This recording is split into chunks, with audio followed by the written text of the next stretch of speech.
أيها الناس اتقوا ربكم الذي خلقكم من نفس واحدة وخلق منها زوجها وبث منهما رجالا كثيرا ونساء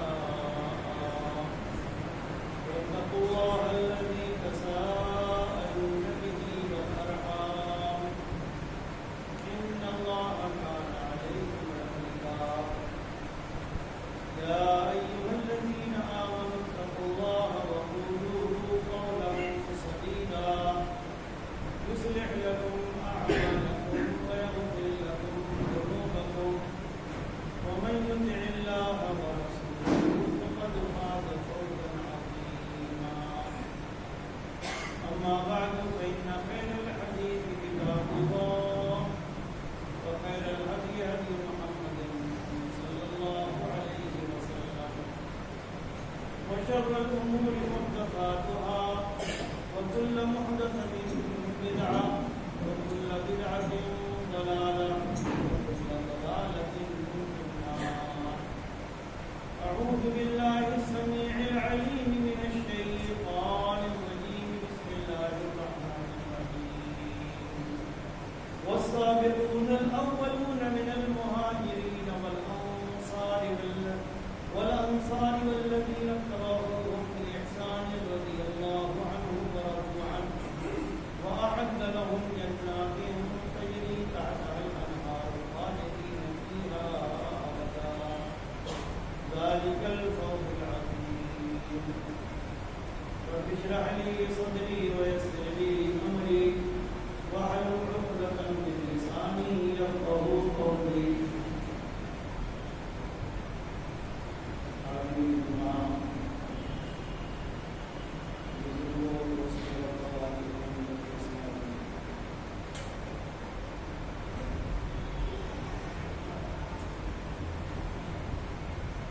خلفائے راشدین کے فضائل و مناقب پر گزشتہ دنوں سے گفتگو چل رہی ہے. آئیے آج بات کی جائے چوتھے خلیفہ راشد امیر المومنین علی بن ابی طالب رضی اللہ عنہ کے بارے میں، جو اللہ کے نبی صلی اللہ علیہ وسلم کے چچا زاد بھائی ہیں اور آپ کو بڑے محبوب تھے. نیز پیارے نبی صلی اللہ علیہ وسلم کی سب سے چھوٹی اور سب سے محبوب صاحبزادی فاطمہ رضی اللہ تعالی عنہا کے شوہر یعنی خاتم النبیین محمد رسول اللہ صلی اللہ علیہ وسلم کے داماد علی رضی اللہ عنہ رسول اکرم صلی اللہ علیہ وسلم کو نبی و رسول بنائے جانے سے تقریباً 10 سال پہلے پیدا ہوئے، ان کی ولادت ہوئی.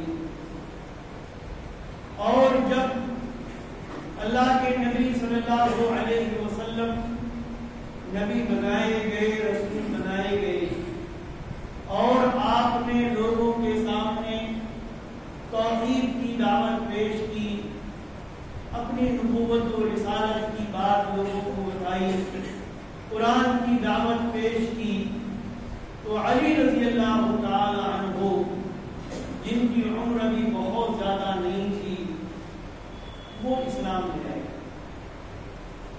اسی لیے کہا جاتا ہے کہ بچوں میں سب سے پہلے جو اسلام لائے وہ علی بن ابی طالب رضی اللہ عنہ تھے.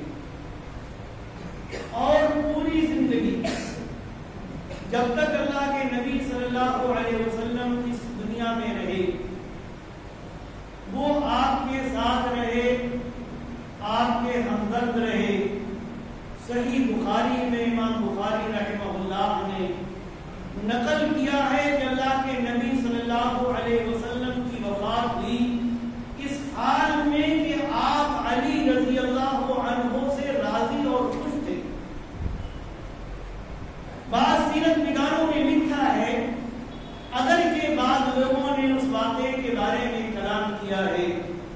کہ جب اللہ کے نبی صلی اللہ علیہ وسلم نے ہجرت فرمائی ابو بکر صدیق رضی اللہ عنہ کے ساتھ، تو آپ نے اپنے بستر پر لیٹنے کا حکم علی رضی اللہ عنہ ہی کو دیا تھا اور وہ آپ کے بستر پر لیٹے۔ اس کے کچھ دنوں کے بعد علی رضی اللہ عنہ مدینہ چلے گئے۔ سن 2 ہجری میں انہوں نے فاطمہ رضی اللہ عنہا سے شادی کی۔ ظاہر ہے شوہر کے ذمے مہر ہوتا ہے، مہر دینا اس کو ضروری ہے۔ شادی کے اخراجات، بیوی کے اخراجات، بیوی کے لیے ساری چیزوں کی ذمہ داری یہ شوہر کی ہے۔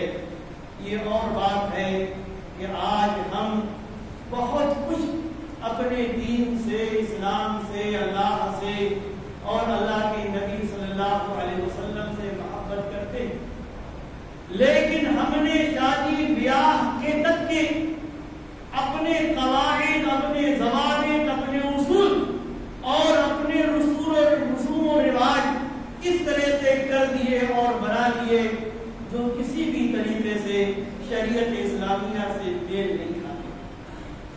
علی رضی اللہ عنہ کوئی بہت مالدار آدمی نہیں، جب شادی کی بات ہوئی اور اللہ کے نبی صلی اللہ علیہ وسلم نے پیشکش کی کہ اپنی بیٹی کی شادی میں تم سے کرنا چاہتا ہوں، علی رضی اللہ عنہ کی راضی تھے، لیکن مسئلہ درپیش ہوا کہ بیوی کو مہر کیا دیں گے، اخراجات کہاں سے کریں گے۔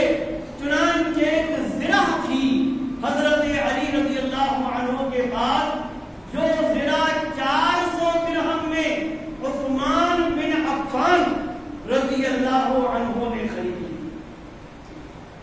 یہ بھی بڑے مزے کی بات ہے کہ بہت سے لوگ علی رضی اللہ عنہ کو کی محبت میں صحابہ کرام، خاص طور سے خلفائے راشدین ابو بکر، عمر اور عثمان رضی اللہ عنہ کے سلسلے میں گستاخانہ کلمات اور گستاخی کی باتیں اپنی زبان سے نکالتے، جبکہ یہ حقیقت کہ ابو بکر، عمر، عثمان اور علی رضی اللہ عنہ اجمعین آپس میں ایک دوسرے سے بہت ہی زیادہ محبت کیا کرتے۔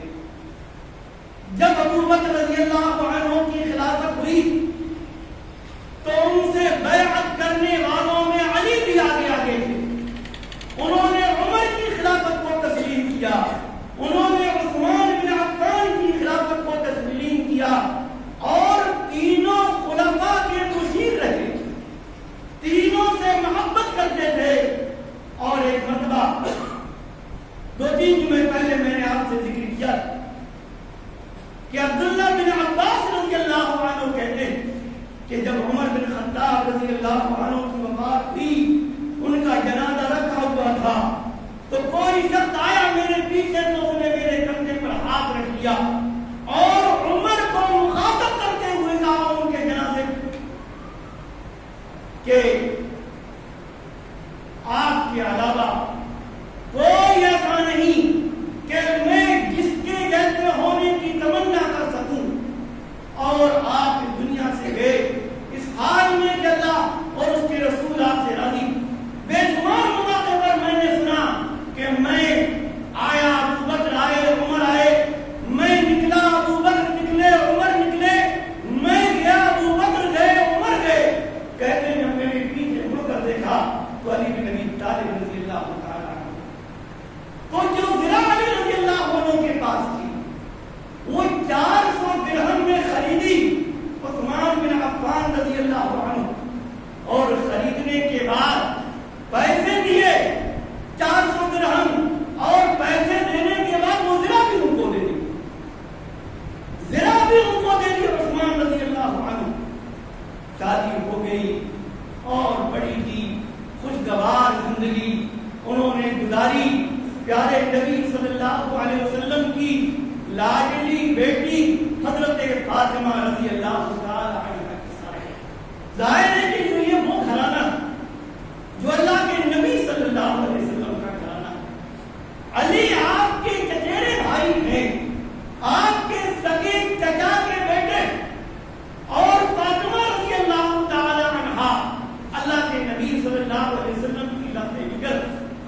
نبی صلی اللہ علیہ وسلم نے حضرت علی رضی اللہ عنہ کو ایک خطاب دیا تھا ابو تراب. اس سلسلے میں حدیث میں آتا کہ ایک مرتبہ اللہ کے نبی صلی اللہ علیہ وسلم حضرت فاطمہ کے گھر گئے. علی رضی اللہ عنہ کے بارے میں پوچھا, علی کہاں؟ فاطمہ رضی اللہ عنہ نے کہا کہ میرے اور علی کے درمیان کچھ انبن ہو گئی اور ناراض ہو کر وہ گھر سے چلے گئے. گھر میں آرام نہیں دیا انہوں نے. حدیث میں آتا کہ اللہ کے نبی صلی اللہ علیہ وسلم نے ایک آدمی کو بھیجا کہ جاؤ علی کو تلاش کرو, کہاں ہے علی؟ اور جب وہ آئے ڈھونڈ کر اور بتایا کہ فلاں جگہ ہیں. گئے اللہ کے نبی صلی اللہ علیہ وسلم تو کیا دیکھا کہ علی رضی اللہ تعالی عنہ زمین پر لیٹے تھے اور جو چادر ان کے جسم پر تھی وہ چادر ان کے جسم سے کھسک گئی ہے اور مٹی ان کے جسم پر لگ گئی. اللہ کے نبی صلی اللہ علیہ وسلم اپنے دستے مبارک سے علی کے جسم کی مٹی کو جھاڑنے لگے اور کہنے لگے قم یا ابا تراب, قم یا ابا تراب, اے ابو تراب کھڑے ہو جاؤ, اے ابو تراب کھڑے ہو جاؤ. راوی بیان کرتے ہیں کہ حضرت علی رضی اللہ تعالی عنہ کو اپنی یہ کنیت ابو تراب بہت زیادہ پسند تھی, بڑی محبوب تھی, بہت پسند کیا کرتے تھے. ایک واقعہ نقل کیا گیا کہ ایک شخص کے بارے میں کہ وہ حضرت علی رضی اللہ تعالی عنہ کا ذکر کرتا اور ابو تراب کہتا ہے تمسخرانہ انداز میں, تو صحابی رسول نے کہا کہ وہ تمسخر کرتا ہے, اللہ کی قسم یہ نام محمد رسول اللہ صلی اللہ علیہ وسلم کا رکھا ہوا تھا. علی کو اللہ کے نبی نے مخاطب کیا تھا, ان کو ابو تراب کہہ کر, اور حضرت علی رضی اللہ تعالی عنہ اپنے اسلام کو بہت پسند کیا کرتے. علی کوئی معمولی شخصیت نہیں, چوتھے خلیفہ راشد ہیں. اور ہمارا یہ ایمان اور عقیدہ کہ صحابہ کرام جو اس امت کا سب سے افضل گروہ ہے, اس گروہ میں فضیلت, منقبت, مقام اور مرتبے کے بعد چوتھے نمبر کے پر ہیں. چوتھے خلیفہ راشد ہیں, خلفائے راشدین میں سے چوتھا نمبر ہے ان کا. اور یہ وہ شخصیت صلح حدیبیہ کے موقع پر, آپ کو بڑی لمبی ہے واقعہ, بڑا لمبا, لیکن اللہ کے نبی صلی اللہ علیہ وسلم اور قریش کی طرف سے جو ایک سفیر آئے تھے سہیل بن عمرو, جو اس وقت مسلمان نہیں ہوئے تھے, فتح مکہ میں جا کر مسلمان سفیر بن کر آئے, معاہدہ لکھا جانے لگا.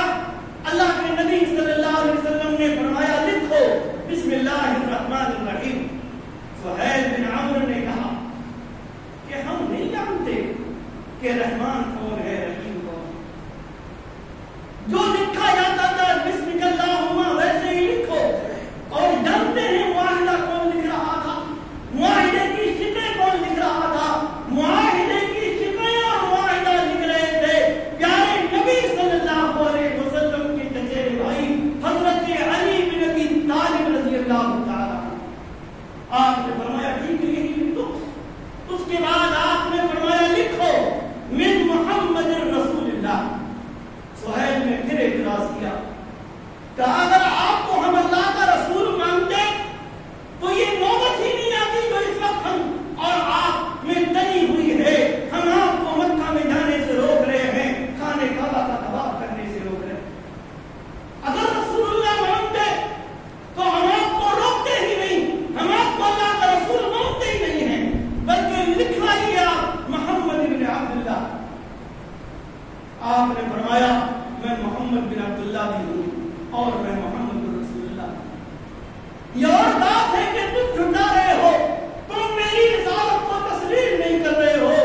آپ نے علی سے فرمایا علی محمد رسول اللہ ہم مٹا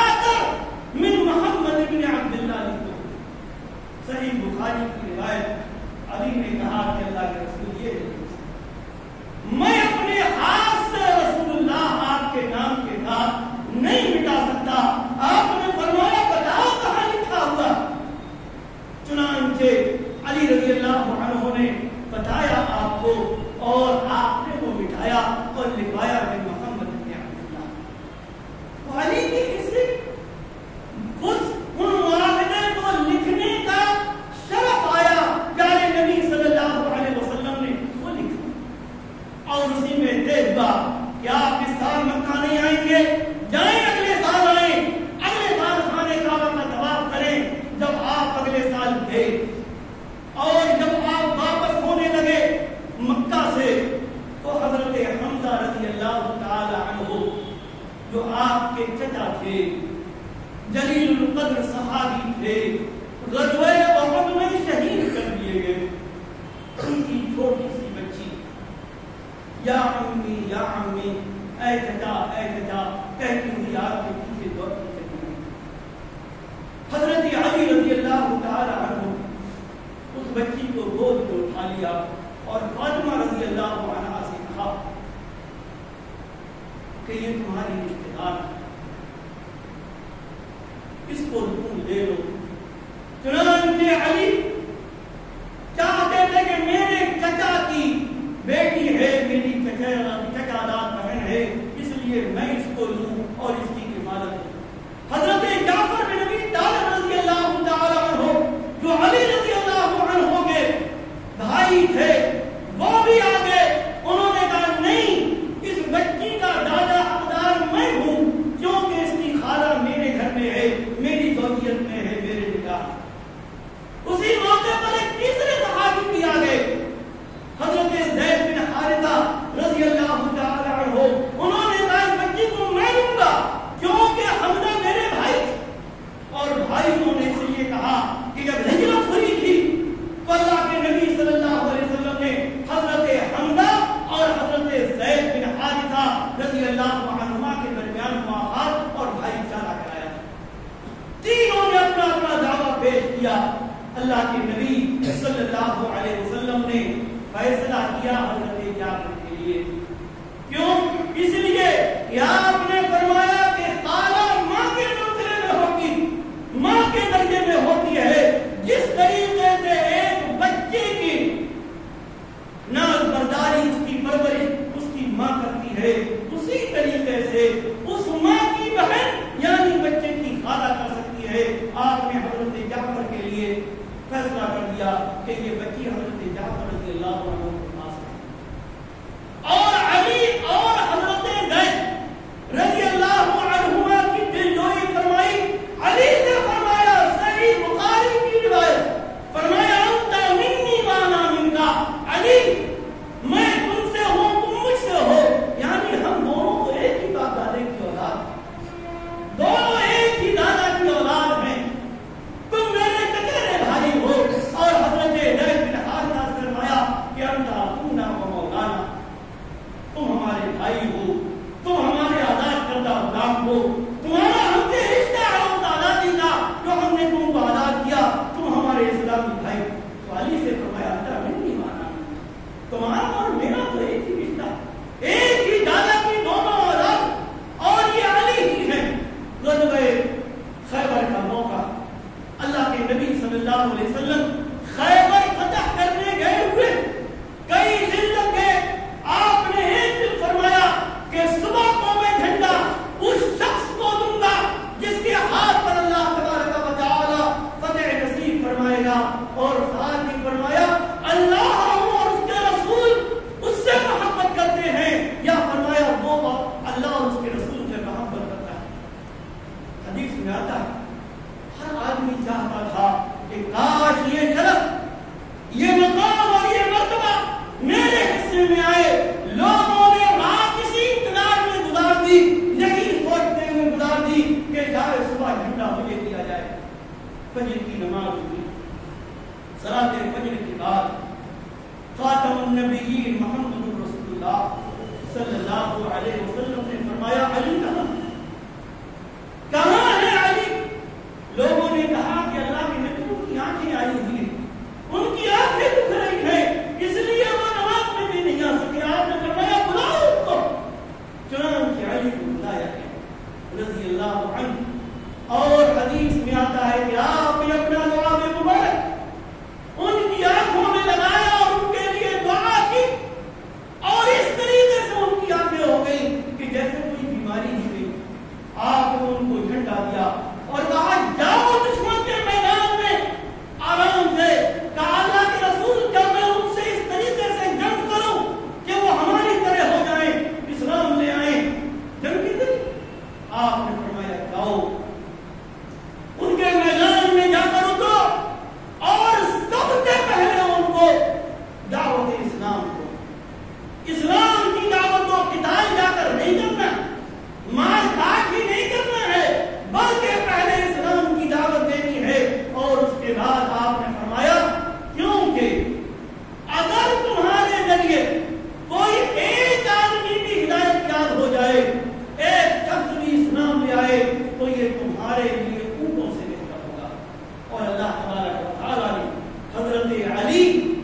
اللہ عنہ کے ہاتھوں خیبر کو فتح نصیب ہوئی. موقع آیا غزوہ تبوک کا، جیش العسرہ جس کو کہا جاتا ہے. بڑی پریشانیوں، بے سر و سامانی اور بڑے مشکل حالات میں وہ غزوہ ہوا تھا، وہ جنگ ہوئی. اور عام اعلان تھا کہ جو آدمی بھی لڑنے کے لائق ہے وہ پیچھے نہیں رہے گا، اس کو جنگ میں حاضر ہونا ہے، مسلمانوں کے لشکر کے ساتھ جانا ہے. اور وہ 3 صحابہ جو رہ گئے تھے بغیر کسی عذر کے اللہ کے نبی صلی اللہ علیہ وسلم کے واپس آئے تو ان کو باقاعدہ 50 دن کی سزا دی گئی بائیکاٹ ہوئے کرم. حضرت علی رضی اللہ تعالی عنہ سے اللہ کے رسول نے فرمایا علی تم مدینہ میں رہو گے. کہا اللہ کے رسول آپ ان بچوں اور عورتوں کو مجھے چھوڑ کے جا رہے ہیں، جنگ میں نہیں لے جا رہے ہیں. اللہ کے نبی نے فرمایا تھا علی کیا تم اس بات سے خوش نہیں ہو کہ جس طریقے سے موسیٰ علیہ السلام طور پر گئے تھے اور اپنی قوم میں جانشین بنا کر گئے تھے جس کو حضرت ہارون علیہ السلام کو، ویسے ہی میں جنگ پر جا رہا ہوں اور میرے گھر والوں اور مدینہ والوں میں تم میری جانشینی کرو، تم میرے قائم مقام بن کر رہو. چنانچہ علی رضی اللہ تعالی عنہ کو پیارے نبی صلی اللہ علیہ وسلم اپنا جانشین بنا. یہ وہ گھرانہ حدیث میں آتا ہے، خود علی رضی اللہ تعالی عنہ بیان کرتے ہیں، کہتے ہیں کہ حضرت فاطمہ رضی اللہ تعالی عنہ چکی چلاتے چلاتے حال یہ ہوا تھا کہ ان کے ہاتھوں میں نشانات پڑ گئے، بڑی پریشانی محسوس کرتی تھی. ایک مرتبہ کچھ قیدی آئے، چنانچہ حضرت فاطمہ رضی اللہ تعالی عنہ گئی کہ شاید کوئی لونڈی مل جائے، کوئی غلام مل جائے اور وہ گھر کا کام کاج کر دے، کچھ آسانی ہو جائے گی. گئی، والد محترم سے ملاقات کی، حضرت عائشہ رضی اللہ تعالی عنہ سے ملاقات کی. بتایا گیا کہ اللہ کے نبی صلی اللہ علیہ وسلم نے چنانچہ واپس آئے، پیارے نبی صلی اللہ علیہ وسلم کے گھر تشریف لائے. حضرت عائشہ نے بتایا کہ فاطمہ رضی اللہ عنہ آئی. کہتے ہیں کہ رات کو اللہ کے نبی صلی اللہ علیہ وسلم حضرت فاطمہ اور علی کے گھر گئے، اور جس وقت آپ تشریف لے گئے اس وقت فاطمہ اور علی آرام کرنے کے لیے لیٹ چکے. پیارے نبی صلی اللہ علیہ وسلم گئے اور اپنی بیٹی اور اپنے داماد دونوں کے بیچ میں جا کر بیٹھ گئے. علی رضی اللہ تعالیٰ عنہ کہتے ہیں کہ آپ کے پیروں کی ٹھنڈک، آپ کے مبارک قدموں کی ٹھنڈک میں نے اپنے سینے پر محسوس کی. اور اس کے بعد آپ نے فرمایا کہ کیا میں تم کو ایسی چیز نہ بتاؤں جو غلام اور لونڈی سے بھی زیادہ بہتر ہو، جو تمہیں طاقت اور قوت دے گی. جب تم تھک جاؤ رات میں سونے کے لیے چلو تو 33 مرتبہ سبحان اللہ، 33 مرتبہ الحمدللہ اور 34 مرتبہ اللہ اکبر، یہ وظیفہ تم کر لیا کرو، انشاءاللہ ساری ختم ہو جائے گی، ساری ختم دور ہو جائے گی. سہل بن سعد رضی اللہ تعالیٰ عنہ بیان کرتے ہیں میں جانتا ہوں اللہ کی قسم، میں جانتا ہوں وہ موقع کہ جب غزوہ احد میں پیارے نبی صلی اللہ علیہ وسلم کو زخمی کیا گیا تو کون آپ کے زخم کو دھو رہا تھا، کون پانی ڈال رہا تھا اور کس دوا سے آپ کا علاج کیا. آپ کو زخمی کر دیا گیا، آپ کے دندان مبارک شہید کر دیے گئے، آپ کے سر کو زخمی کر دیا گیا تھا، آپ کے زخموں سے خون بہ رہا تھا. اور اس کے بعد تفصیل بیان کرتے ہیں کہ علی پانی لا رہے تھے مسجد میں اور پانی ڈال رہے تھے آپ کے زخموں پر، اور حضرت فاطمہ رضی اللہ تعالی عنہ آپ کے زخم کو دھو رہی تھی. اور اس کے بعد جب زخم سے خون رسنا بند نہیں ہوا تو ایک چٹائی جلا کر اور رات کو اس میں بھر دیا گیا اور تب جا کر آپ کا وہ زخم ٹھیک ہوگا آپ کا خون۔ علی رضی اللہ تعالیٰ بڑی فضیلت والے، بڑے مقام والے ہیں، بڑے مرتبے والے ہیں، اور ان کا مقام اور مرتبہ ہمیں احادیث رسول صلی اللہ علیہ وآلہ وسلم کی روشنی میں پڑھنا چاہیے، سننا چاہیے، دیکھنا چاہیے، اور علی رضی اللہ تعالی عنہ سے وہ ویسے ہی محبت کرنی چاہیے جیسے ان سے کرنے کا حق۔ اور افسوس کہ 17 رمضان سن 40 یہ شخص، یہ امیر المومنین والمسلمین، یہ چوتھے خلیفہ راشد فاطمہ رضی اللہ عنہا کے شوہر، حسن و حسین کے والد محترم، خاتم النبیین محمد رسول اللہ صلی اللہ علیہ وسلم کے چچیرے بھائی اور آپ کے داماد، مسلمانوں کے چوتھے خلیفہ شہید کر دیے گئے۔ ایک خارجی جس کا نام عبد الرحمن ابن ملجم تھا، یاد کرو لوگوں کو تاریخ بھی، جو عمر کی شہادت کی ہے، جو عثمان کی شہادت کی، جو علی کی شہادت کی ہے، علی کو شہید کرنے والے اس خارجی کا کیا نام ہم کو معلوم، کہ جس نے 2 اور خارجیوں کے ساتھ مل کر 3 صحابہ کو شہید کرنے کا پروگرام بنایا۔ حضرت علی بن ابی طالب رضی اللہ عنہ، معاویہ بن ابی سفیان رضی اللہ عنہما، اور عمرو بن عاص رضی اللہ عنہ، تینوں نے اپنی تلواروں کو خون زہر میں بجھایا، اور یہ عبد الرحمن بن ملجم اس مسجد کے دروازے پر جا کر چھپ گیا جس سے امیر المومنین آتے تھے نماز پڑھنے کے لیے، فجر کی نماز اندھیرے میں ظاہر اس طرح کے اجالے نہیں ہوتے۔ جیسے ہی آپ نے مسجد میں قدم رکھا، 17 رمضان سے 40 ہجری کو رمضان کے مہینے میں عبد الرحمن ابن ملجم نے حضرت علی رضی اللہ تعالی عنہ پر اس طرح کا وار کیا کہ اسی وار اور اسی زخم کے نتیجے میں حضرت علی رضی اللہ تعالی عنہ شہید کر دیے گئے۔ علی بن ابی طالب رضی اللہ تعالی، اللہ تبارک ان سارے صحابہ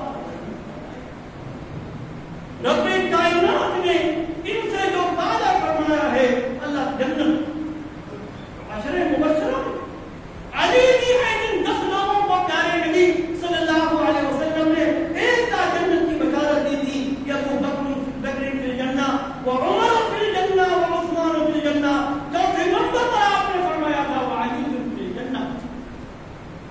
حضرت علی بن ابی طالب رضی اللہ تعالی عنہ تقریباً 5 سال خلیفہ رہ کر شہید ہو گئے۔ اختلافات ہوئے ان کے حضرت عائشہ رضی اللہ عنہا سے، اختلافات ہوئے حضرت معاویہ رضی اللہ تعالی عنہ سے، لیکن وہ اختلافات ان میں پڑھنا، ان کے سلسلے میں طرح طرح کی باتیں کرنا، الزام تراشی کرنا عائشہ رضی اللہ عنہا پر یا معاویہ رضی اللہ عنہ پر یا علی رضی اللہ تعالی عنہ پر، یہ ہمارا اور آپ کا کام نہیں۔ ان سب سے اللہ تبارک و تعالی نے جنت کا وعدہ فرمایا، اپنی خوشنودی کا وعدہ فرمایا۔ ہم کون ہوتے ہیں ان کے بارے میں زبان کھولنے والے؟ صحابہ کرام کے اختلافات کے سلسلے میں اپنی زبان کو بند رکھنا ہی بہتر ہے۔ اور اس سلسلے میں آخر حضرت عمر بن عبد العزیز رحمہ اللہ کا ایک قول نقل کروں گا۔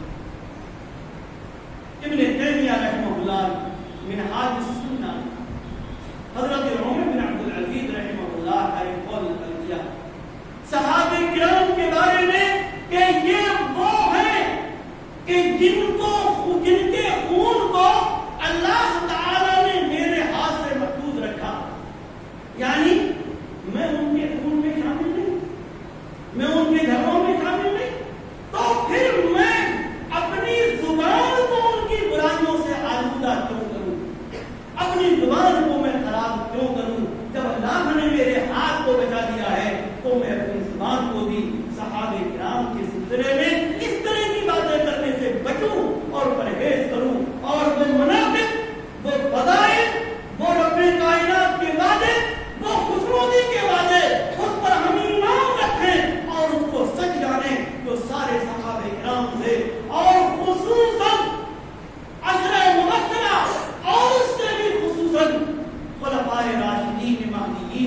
کیے گئے جن کو اللہ کے نبی صلی اللہ علیہ وسلم نے جنت بشارت دی. اللہ تبارک و تعالی ہمیں نیک عمل کی توفیق دین کی صحیح سمجھ عطا فرمائے. خلفائے راشدین، عشرہ مبشرہ، ازواج مطہرات، اہل بیت اور تمام صحابہ سے محبت کی توفیق عطا فرمائے.